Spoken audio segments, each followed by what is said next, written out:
Rabbi, welcome back to Yerushalmi. We are going through a quick Chazorah. We are on Daf Nun Zayin, which is Peah Chazarah Daf. So this is just sort of quick revision. So we spoke about produce which you cut to give to the animals or to bind other produce, whatever it is, and various garlics and so on to bind other garlics and bunches of garlics and onions. Basically, there's no din of shikha on that. And anything which is in the ground, hidden in the ground, like types of onions and maybe truffles and things like that, and other things like that, the garlic and the onions, where some of it grows under the ground. Rabbi Yehuda said there's no din shikha because he holds shikha doesn't apply to things hidden underground. But the Chachamim say there is a din of shikha and there is a din with tamon. Now Rabbi Yehuda comes along and says not only produce which has already been given to as animal food as hasn't got a din shikha, but even if you cut it with the intention to give it to an animal, you're not yet giving it to the animals, there's no din shikha on that. And we spoke about anything which is hidden. Rabbi Yehuda said it hasn't got a din shikha. The Chachamim said it has got a din shikha. So we've learnt elsewhere when it comes to Bava Kama, where you're setting fire to a stack and there are vessels which are hidden inside. Rabbi Yehuda said you have to pay for everything inside because you're chayav on things which are hidden. And the Chachamim said you only pay, but you assume it's like a stack of wheat or a stack of barley. You don't have to pay for anything hidden inside. So we're going to ask a contradiction there in Rabbi Yehuda. So elsewhere we've got a contradiction in Rabbi Yehuda. Why? Because over there with fire, he says you include things hidden inside that you have to pay for their damages. Whereas here he's saying that it's not. There's no din shikha on that which is hidden away, right? So the one answers there is the Torah says v'nechal godish ha'kama. Now, why does it say kama, which is standing grain? Do we not know that the stack is standing grain? What's the difference? Why does it say godish there? It's to include tamun. So you are liable for any damages for things that are hidden. Whereas here, there's a reference to sadacha, it's that which is visible, goloi, whereas therefore to exclude things which are hidden away. And we've got contradiction in the Chachamim, because there with fire they say that tamun is not included there. You're not chayav to pay for damages, things that are hidden. And here they're saying that we're including shikha with the things which are hidden. So again, the Gemara answers, there it says kama sadeh, so just like it's compared, just like a field is revealed, so anything which is revealed.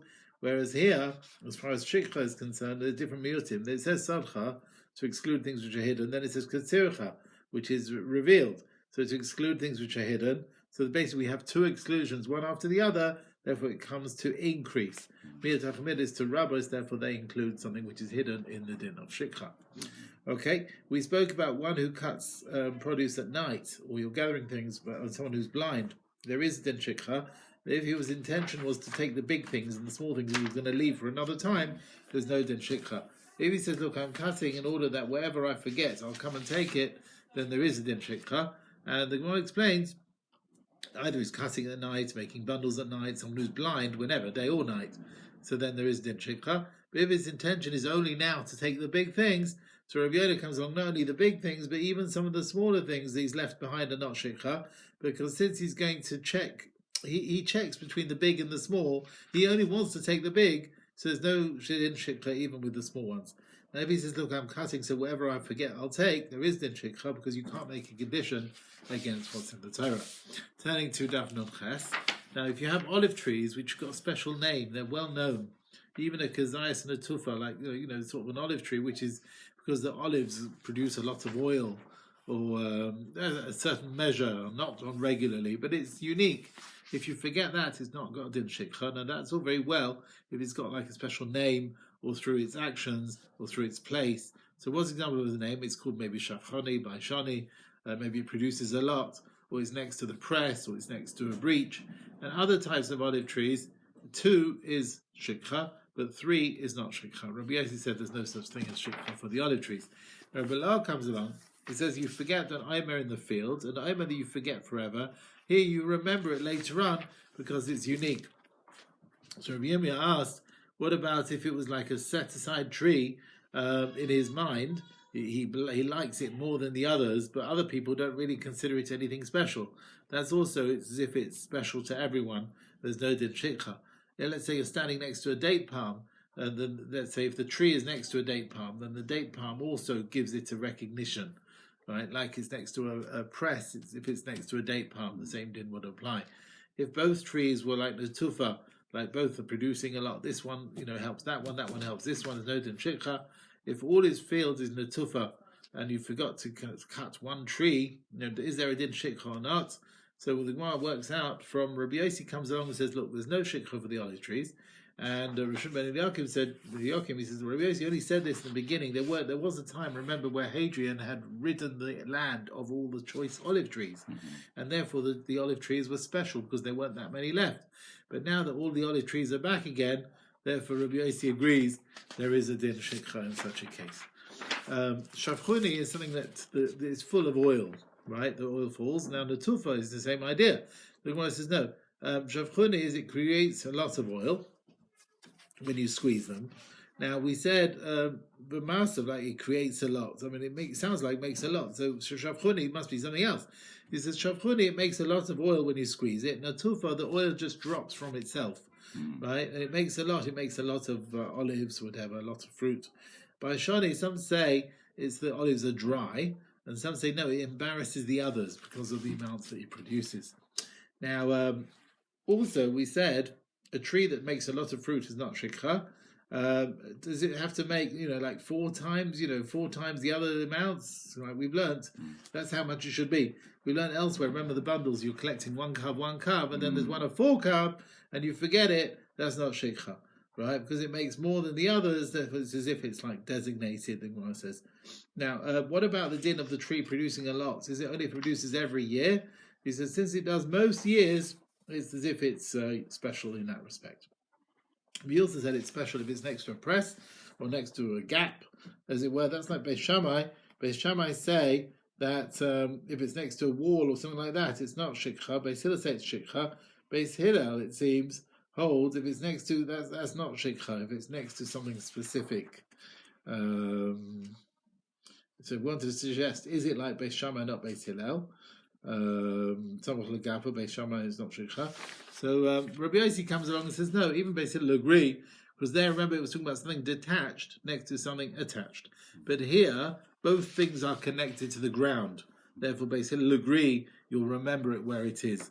Right? Rabbi Yossi came along and said there's no shikha for the olive trees. Now, Rishon ben Eliakim, that was in the beginning when, again, there weren't many olive trees around because Hadrian had gone and ruined them all. But now that there are many olive trees, then there is a din shikha. Rabbi Yossi said that there's no chiyuv for shikha for olives, only Rabbi Kiva is the one because he learns acharecha. Right? He says with zaysim, kitach with zayzecha letafaya acharecha with grapes as well. So just like there's shikha with grapes, he wants to say, this is the Amor Rabbi Yossi, saying that Rabbi Kiva is the one who says there is shikha b'zeisim because of the word acharecha. He compares it to the grapes, and if that's the case, so ein shikha l'zeisim is Rabbi Yossi. The one who holds there's no shikha is the one who doesn't darshan acharecha for Gzer Shabbat. But then the Gemara asks actually on Rabbi Kiva, who says there is an shikha with olives learned from grapes from acharecha. But Omer is a shikha, one bundle, whatever is a shikha, that's the source of it. Now there's no word acharecha there, and yet shikha applies. So the Gemara says, well, there's another pasuk. It says, don't go back to take it, right? It's as if it's written the word acharecha. Now, the zayis, which is natufa, it is unique. According to Rabbi Yossi, then, the Amoira, this is, who holds that there's no din shikha with olives, even if you start cutting the fruit and then something happens, it's as if you've not started. There's no din shikha. Okay? Halacha base. Olives which are found between 3 rows. You've got like 3 rows of olives, and you've got patches in between them. So you've got 9 olive trees, and basically we're talking about that middle one, right? And you forget it. You didn't cut like that middle olive tree in the middle of the 3 rows. It's not din shikha. Either because it doesn't get forgotten because you didn't notice it, right? Some say it's between 3 rows, not shikha, because there's another reason causing you to forget it, because the trees around it are hiding it. Yeah, that's how some want to say. An olive tree which produces fruit of 2 sah, and you forget it, it's also not shikha. That's all very well if you don't start gathering the fruit. Once you start gathering, even zayis natufa, if you don't forget it, there is a din shikha. Now, when there's olives underneath, you've not yet finished gathering all the olives underneath, then you have permission to take the ones at the top of the tree. There's no din shikha, because that's the order of things. You'll gather things when you gather it under the tree as well. You'll look up and see is there any left. We're now on Nun Tes Amud Beis, yeah?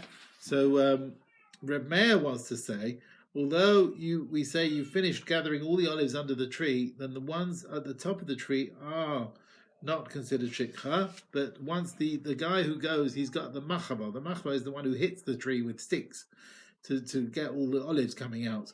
Once he's gone away, that's when you take your mind away from the tree to collect any more olives. So back to our Gemara then in Nun Testament base. So Elazar says this is the way to read our Mishnah. We've got maybe 2 rows, maybe there's 2 patches as it were, not 4. So the tree can be surrounded from 2 sides. It doesn't need to be surrounded from all sides, but 2 sides.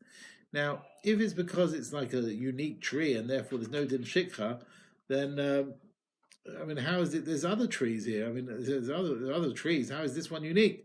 If because it's in a row, okay, we should treat it as a row. You didn't forget a few trees. You only forgot this one. How can you tell me one tree can be a whole row? So he says the reason is because of the trees near it and because of the rows surrounding it, and that caused you to forget it.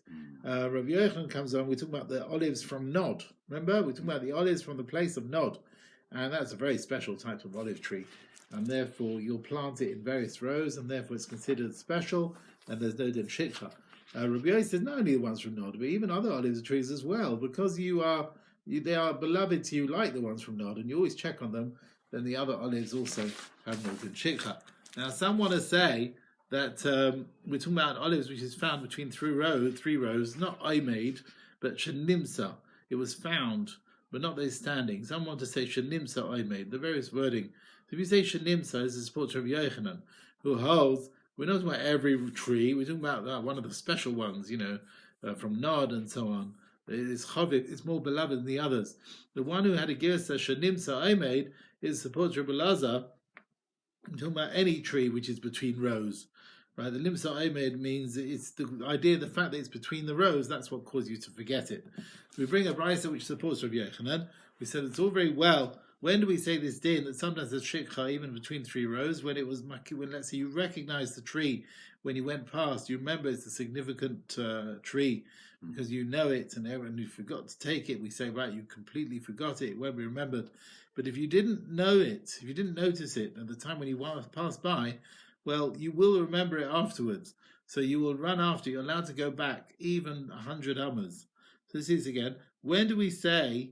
When do we say there are times shikha even with the zayas between 3 rows? That is makir. Like you knew about it when you went past. You know it's an important tree, and you still went past and you forgot.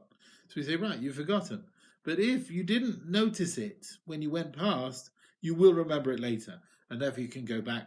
Okay. Now we also said some of these trees, once you start, even zayis netufa, if you then forget it, then there's din shikha. But if it's 2 sar and you forget it, that's not a din shikha. Then the Gemara wants to say, no, actually, this Bamed Murim wasn't actually said on this din of 2 sar. The wording in the Mishnah doesn't really fit in like that. But basically, this din was said if you've got an olive tree which has got a name, like zayis netufa, you forget it's not shikha. And on that it was said the difference, did you start, did you not start? If you start cutting and then you forgot it, even if it's got a special name, the din shikha applies. That's where these wording about starting, not starting, that's what it was said about a tree with a special name, not on a tree which has 2 sar. But if it's 2 sar and you forgot it, it's never shikha, right? Even if you started cutting it. If it's 2 sar, that's a big amount, that's like a godish, that's never shikha. We said, if you have wherever you have tree, if you've still got olives at the bottom, you can still look at the top and get the olives at the top. There are 2 ways to learn this. Either you've got olives under the tree where you've not yet gathered them, so you have still got olives at the top.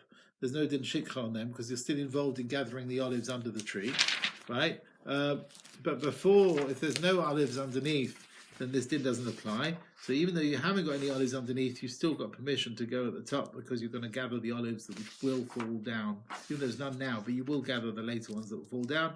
You've not taken your mind away from the tree. Another way of learning, when you've got olives underneath, then you're allowed to go at the top. If otherwise you're not. We don't say the other way around. Oh, if you've got stuff at the top, you can still go underneath. And if you've got nothing at the top, you haven't got underneath. No. So basically, if the guy who is the one who hits the tree, if he's gone away, he's checked all his places, even though you've got no permission to go at the top of the tree, but you are still allowed to gather the olives underneath the tree. Okay? You can go underneath and take them.